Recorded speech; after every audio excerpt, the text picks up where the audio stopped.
Hi everyone, Nicola Howard here, Low Carb in the UK. Welcome to the first of many Motivation Monday lives in this group. I'm going to generally answer one question a week. We're not going to take very long, and he'll probably be in here about 15 minutes maybe. As you can tell, I've got a tiny bit of lurgy from the plane, I suspect, where I came back from Bali, which was fantastically, wonderfully motivating, and also on a very personal level has allowed me to see why I wasn't doing these. So, hey, here I am fixing that. So the first question to be answered on Motivational Monday, Motivation Monday, is was sent to me by Maria. And she asked, do I have to go as low as 20 grams of carbs per day? And the answer to that is both no and also maybe.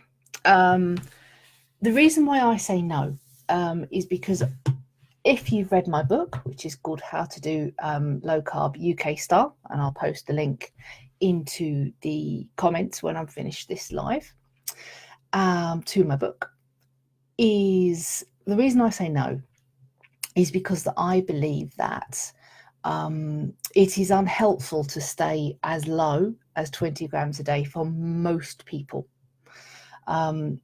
It's much more beneficial for the body to be able to flip easily between ketosis and glucosis. And you get that sort of flexibility around 50 grams, generally speaking. Some authors even go as high as stay at 70 grams a day. And if you are a person that doesn't have metabolic challenge, and that's the key to the maybe, if you are a person that doesn't have metabolic challenge, you're probably going to see results if you go under 100 grams of carbohydrate from mostly unprocessed and natural sources. That 100 grams a day is not sticking in lots of processed carbohydrate, just less of it. Although that can be beneficial. But generally speaking, if you are male-bodied, if you are younger, and if you haven't serially dieted, generally low-fat, low-calorie dieting for a long period of your life, probably more than 15, 20 years, the answer is probably no, you don't need to go that low. You might end up there, but you definitely don't need to start there. In my personal opinion, that's my view. The maybe is if you fall outside one of the three categories. So if you are female-bodied, you're more likely to have done low-fat, low-calorie dieting. If you're older, you're more likely to have done low-fat, low-calorie dieting for a long time, because, of course, that is at the moment the diet industry paradigm, which I am here to change, because that is my mission in the world, as we know, especially everybody that's read my book. They'll have read my wonderful opinions on that. If you are older to the point of you hitting perimenopause, if you're female-bodied, that itself brings in hormonal challenges that where the body is losing estrogen via the standard menstrual cycle, your body, for self-preservation reasons, starts to hang on to its tummy fat, simply because that's one of the best sources of estrogen, bar your ovaries. Which was very surprising when I found that fat actually makes estrogen. So of course, when you start hitting perimenopause and even into menopause, the body goes, oh, I can't get estrogen the way I used to, so I'll just rely on my fat cells more. So it makes the body hang on to it more.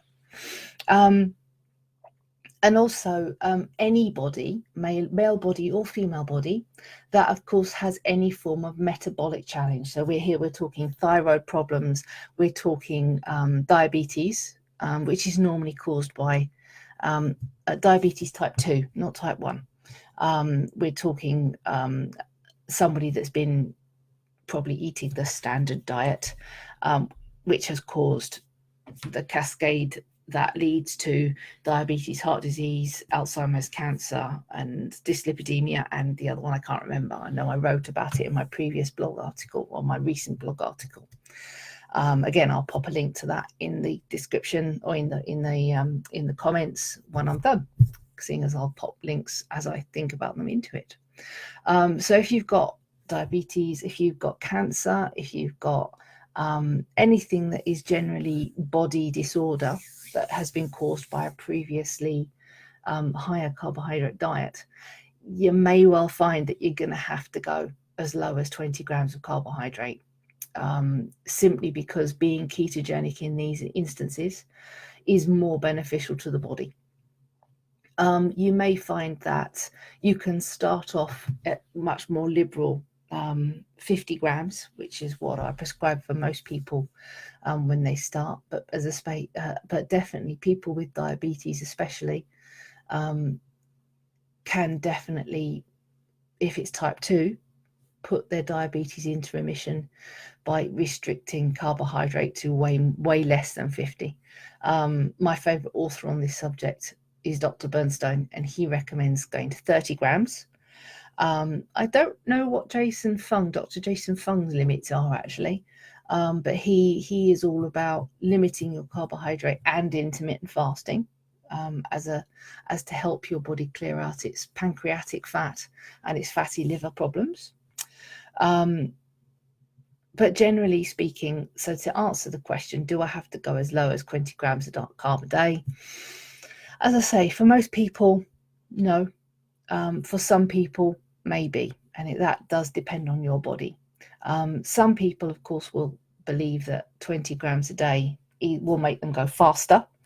I personally think that if you start off fast, you end up stalling out. And you end up then gaining if you even go a whisper over 20 grams. I did that personally. I did that myself.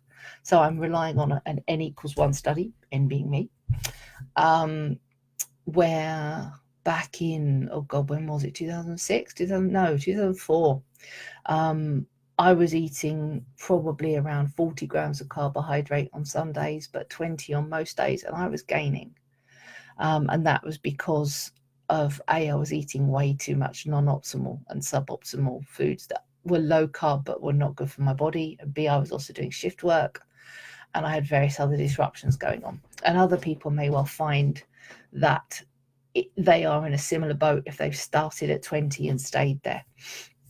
That's judging by the anecdotal evidence I get by looking at this Facebook group, looking at the mailing lists I run, and just seeing generally what happens when people stick around 20 grams for ages. I'm not loving Dr. Atkins for giving us that, I must admit. Let me just have a drink of water. I'm not loving Dr. Atkins for saying that you could stay on his 20 grams of carbs induction level for as long as it takes, because it basically makes other people that came after him, I believe, a bit lazy. Because a low carb way of life is about finding what works for your body, and every body is different. So there you go. That's that Q aid, as it were, that question answered. So as I said, I'm going to be doing these almost every Monday. I actually have a standing appointment on the second Monday of every month, so there won't be one that day. But pretty much every Monday except that one, I'll be here doing a live. Please do feel free to drop a question. There's a poll as well. I don't know where they appear on these, but there's a poll that asks, are you staying 20 grams or under? I'd love to know what you're up to. I'd also love it if you are new to the group and haven't yet read my book, which of course is the premise of how we work in here. Please do. Again, I'll drop a link in the comments about, or in fact I might even put it in the description, thinking about it, about where you can get that. And I'd love for you to buy it and also give me feedback on it, because of course that will then help me write the next books better. The next book being about diabetes, and I think in the queues I've got to answer, I've got some diabetes questions, which is all good. But that's that for it. So I will catch you all later. This is Nicola Howard, Low Carb in the UK, signing out. And just remember, you're only an optimal mouthful away from success. I'll catch you later. Bye.